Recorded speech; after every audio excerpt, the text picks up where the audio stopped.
All right, morning everybody. What's up? Keith again. Today we're going to tackle the front suspension. It's an absolute mess, dirty as hell. Everything's wore out. Probably the only thing we'll use over is the brake components, maybe. Everything else has just got to go. Then the front end will be mostly disassembled. We'll also probably take the bumper off today. Maybe the headlights and stuff too. All comes in one piece. Maybe the fenders. Maybe we can take them out here in the hurricane and clean them up a little bit. Also, if you guys haven't looked back on the old videos, I'll post a link right here to key you into the first episode, and you can kind of watch it from the beginning. See where all we've come from. I'm probably going to start on this side. It's smaller over here. There's not much room. I don't really want to get all pissed off working in a little cramped area. This is done in one bay of a two-bay garage. As you see, there's not much room in here. I wanted this to be just like anyone would do at their house. Nothing fancy. No fancy garage, no fancy lifts, no fancy tools. It's all regular hand tools in this little bitty toolbox. An engine lift that I got off of Facebook Marketplace, a Harbor Freight jack, a air compressor that I got off of Facebook Marketplace, a bunch of used parts that I've sourced from the internet from various people. I even have a Facebook Marketplace welder that I worked on the other day. Finally got new wire for it, new contact tips, and I've got a new ground lug to put on it now. I'll probably work on this a little later, and I can finish it and give it a few runs real quick. I'll cut the old exhaust off and do some just test passes and stuff like that. It's useless old exhaust anyway. We're going to have side exit pipes out of the fenders. There'll be no exhaust going out the back of the car regardless. I also picked this up yesterday. About that, 20 bucks. Come on, whatever. Nice welding helmet for 20 bucks. Good deal to me. All right, so we'll probably start with the shock tower up here. Sway bar bolts here. The brake line has to come off, and it routes down here through the shock tower, and it goes over to the wheel. I'm sure there's some old ass brake fluid in there. I have a bucket over here with really nasty fluids in it. And I think all of this comes out in one piece. It'll all come down in one piece. I'll get the jack under there whenever we get that far. I want to start with the shock towers and brake lines.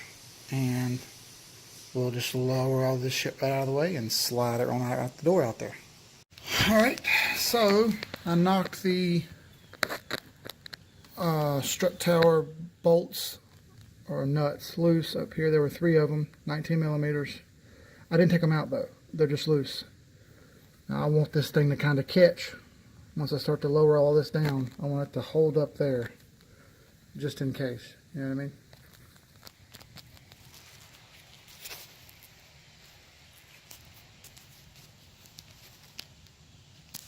Just noticed the camera was zoomed. That's stupid. I didn't do that. Anyway, got, it looks to be 3 bolts. One here,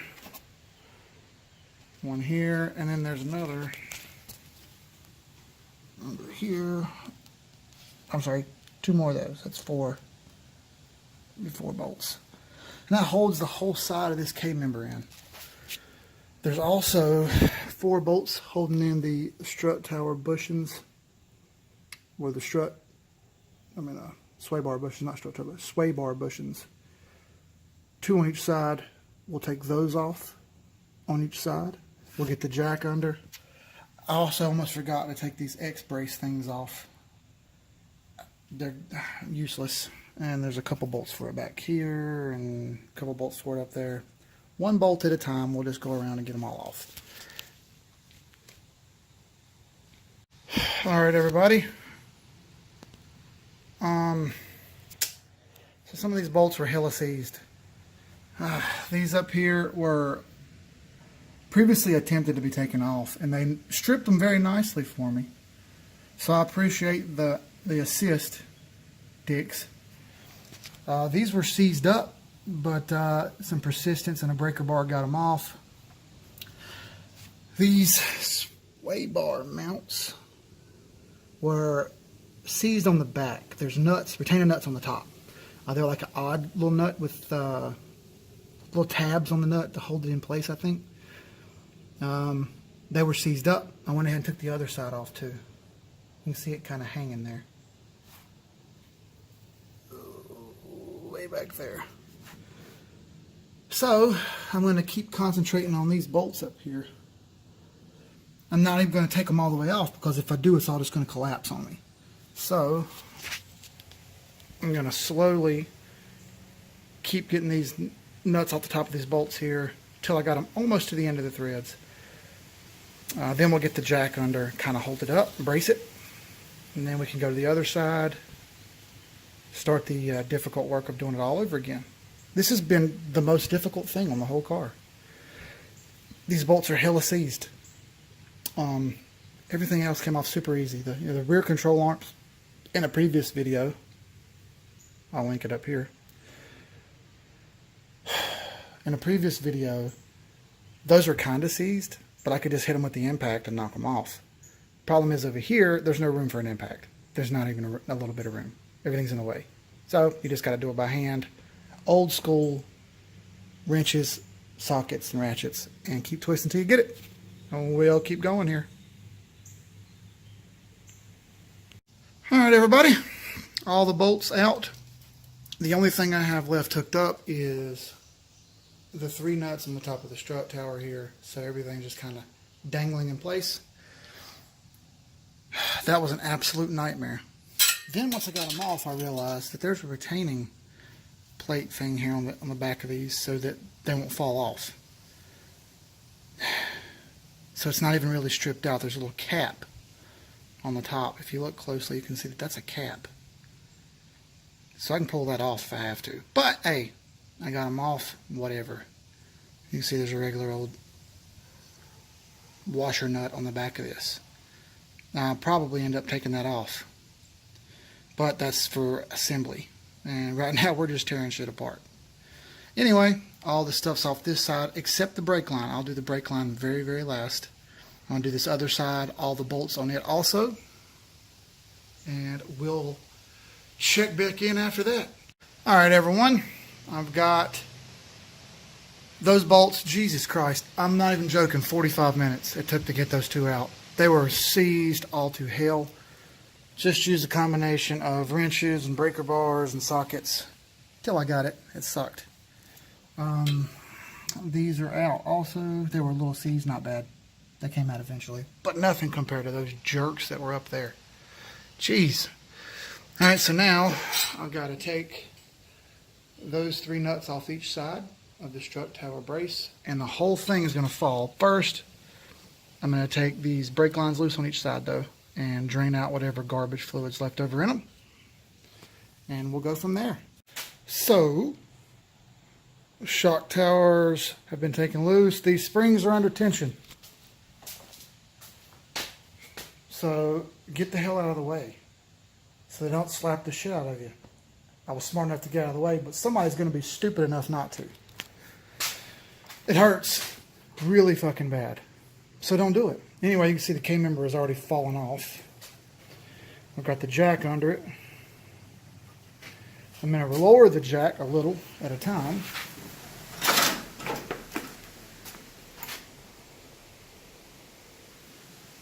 Really slowly lower it down here.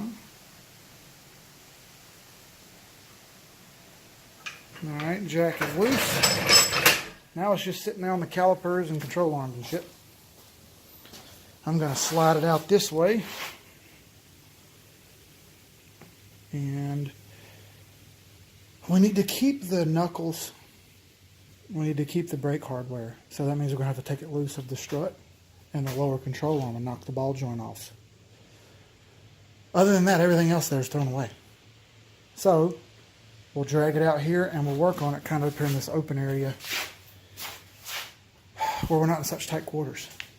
Then we can come into the parts room here and pull off some parts like that K-member and these control arms and that rack and pinion and some other stuff.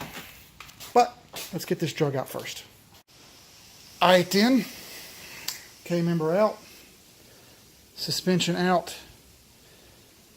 These struts are straight up factory original blue shit from Ford. Gosh, people, a little maintenance goes a long way. Should have been replaced 100,000 miles ago. Anyway, got it out here where we can work on it. As you see, how much better does that look? Man. Well, we've done what we can do here.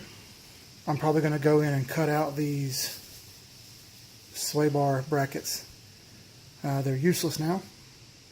I thought about trying to drill out the spot welds, but it looks like they're spot welded in way more spots than I care to deal with.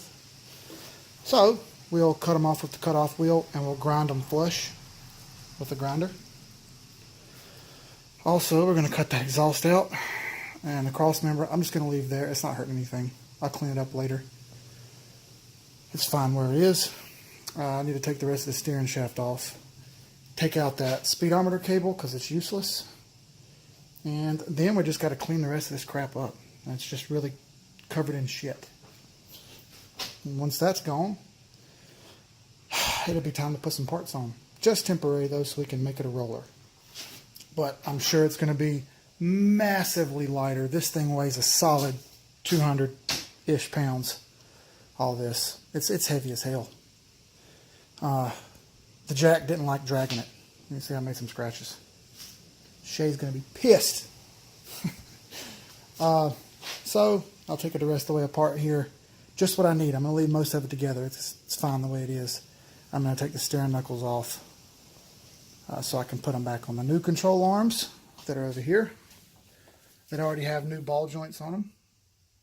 How cool is that? And we'll look at the other K-member in here. It uses the same hardware. We'll put that together. Go ahead and put the Flaming River rack on. We'll have it in. Then we can start mock-up. Eventually we got to set this engine in. Just temporary though. So we can work on our turbo mounts that we're going to put on the frame rails. Over there. Over here. We got to cut all these inner fender wells out. They're useless like I said earlier. Anyway, it's a process, one step at a time. Just stick with me for a while, and we'll get there. It's also hurricaning outside. Doesn't really look like a hurricane. It's kind of underwhelming, right? But it's been semi-raining all day. It was breezy as hell yesterday. So I'll just stay in the garage where men belong anyway. All right, so this knuckle removal is not rocket science, but there's 4 bolts holding on. The rack and pinion, which you see at the top here, they're all castle nuts, or 2 of them are. This rack and pinion has a cotter pin holding it on. We have to take the cotter pin out first. We'll take the nut off, smack the shit out of it with a hammer. It should pop out. Ball joint on the bottom, that's another castle nut. It has a cotter pin in it. You can see it faintly right there if you look really close. Loosen that one, smack the shit out of it with a hammer. It should fall. If it doesn't, we have to use a ball joint removal tool, which I have over there in the toolbox. One of those specialty tools that everyone should have. Harbor Freight has them hella cheap nowadays. I think they're like 20 bucks for 4 of them. And back in the day, I paid 20 bucks for 1. That's just how life has come along these days. Then we have these 2 bolts and retaining nuts that hold on the strut. Strut comes off, it's useless, but we're keeping this brake hardware, caliper, bearing, and that's it. All right, so let's get this off, and we'll do the other side after that. And once I get them off, we'll go from there. I think I might need these upper cap thingies here too. I'm not sure what's in the strange kit that I got. I'll have to open the box up later and look, but right now it's more about disassembly. So let's get to it. Good to go. Bolts are off. That strut was a little bit of a pain in the ass. All that factory stuff was kind of seized. But a little bit of patience and strength and muscle. Holy hell, it just started pouring. Nice. Anyway, a little strength and patience came right out. The spring's under a little bit of tension still, and I don't like that. And I'm pretty sure it's going to fly out at me at Mach 3. So I'm going to try to stay out of the way whenever I knock the shit out of this ball joint right here. I've already got this one loose. It's just under tension. Oh shit, look at that spider. Nice. Probably pretty pissed I just destroyed his home. Oh well. Alright, so, oh, there it goes. So I'm going to knock the hell out of this real quick, pull this knuckle off. I'll repeat this process on the other side, then we'll drag this shit outside to the pallet where all the other junk is. And it'll be for sale. Alright, a step I forgot to mention. On the factory lower control arms, the lip on the bottom over here won't let the knuckle come off. It just barely catches. So you got to take the caliper off of the spindle, which is here. It's just held on with 2 Allen bolts. They're 3/16, or they're Torx, whatever. It worked just fine with an Allen. You gotta take those off first, and you can pull the caliper off. Once you get the caliper off, that is held on with a cap on the end. You knock the cap off. There's a retaining ring, but first you gotta take the cotter pin out. Once you get the cotter pin out, you can take the retaining ring off. The nut on there is like finger tight. And behind the nut is a washer that only goes on one way, and a roller bearing. And the roller bearing only goes in one way. It goes in tapered side in. Kind of looks like the nose of a bullet in. Once you do that, the whole damn thing just falls off in your lap. So that's off. This side is done. One more side, and we can drag it outside. Okay, so for a quick overview of what I was talking about with the bearing and nut retainer and cotter pin. So here's the spindle removed. It was there. Alright, so this is our roller bearing and our retaining washer. And if you look, it only has a way to go in one way here. There's a keyway in it. And that keyway lines up with the back of this here.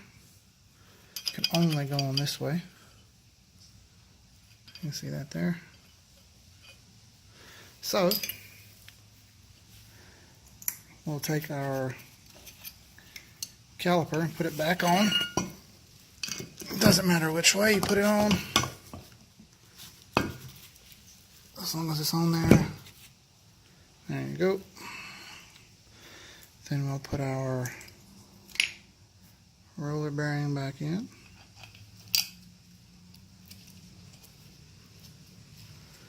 One-way washer. Like a retainer more than a washer. And here is our nut with the sleeve on it there. See that?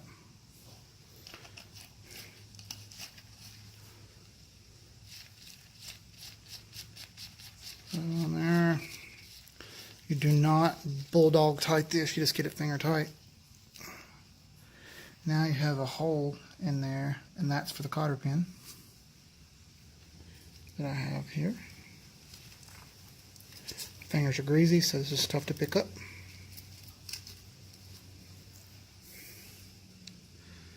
Cotter pin goes in.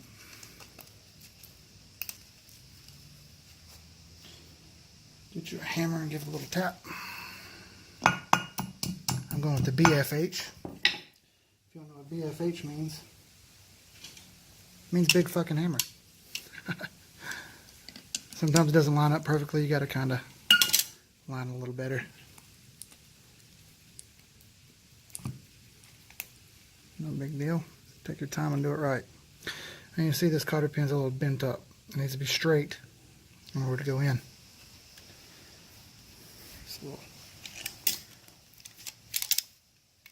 give it a little bend here. Give it a little pinch.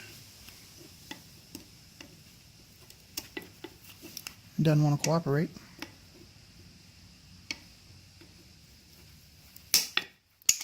That's a little better. There we go. Now you bend one side over, like so.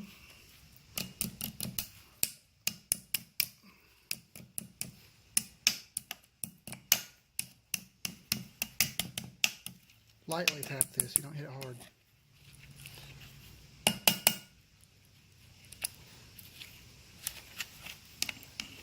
Until you get it bent to where you want. And then there's another one on the other side. Bend it in the other direction here. You see it there. Lightly give it a tap.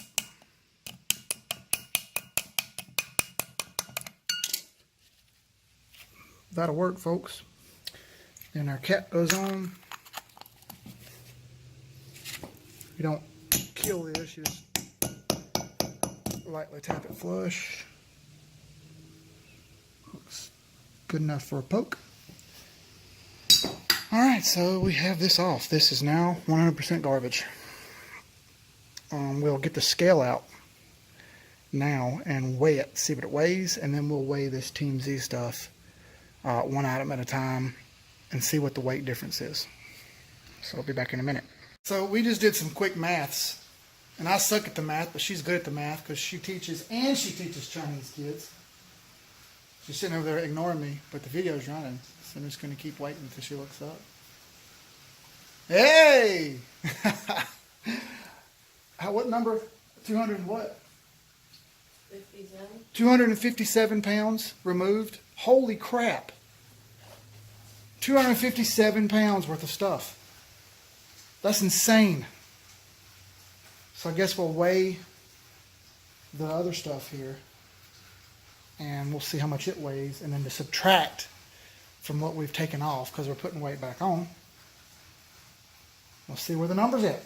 Okay, she worked until 8 o'clock this morning, so she forgot the number that I just said, but it was 211, not 254. 211 pounds removed. Let's see what this new crap weighs. So this Team Z tubular K member for foxbody weighs 19.4 pounds. Subtract that from the 211 that we had, and we're going to weigh. These are strange 10-way kits, and they got springs, sleeves. It came with some sweet bolts. I don't know what goes where.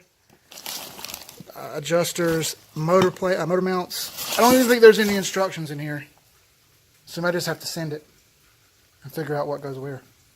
And we're going to weigh this once I get one put together. All right, peeps.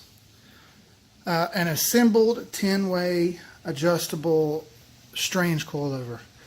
Now, as you'll see there, I don't have that tightened up. I don't have a fancy spring compressor. So what I'm going to do is I'm going to take this assembly and I'm going to take it over to the car here.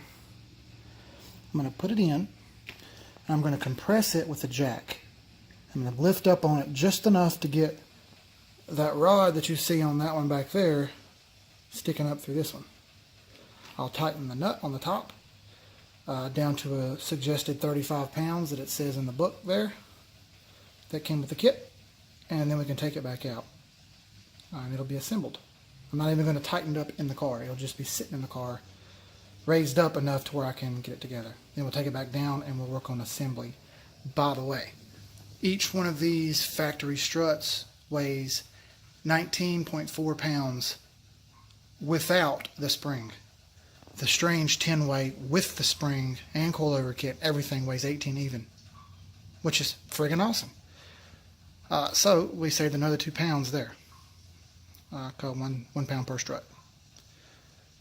So we'll do all this maths when we get done with the video. But for now, I'm going to get this strut over here and put it in the proper position, raise it up a bit, and we'll have one assembled.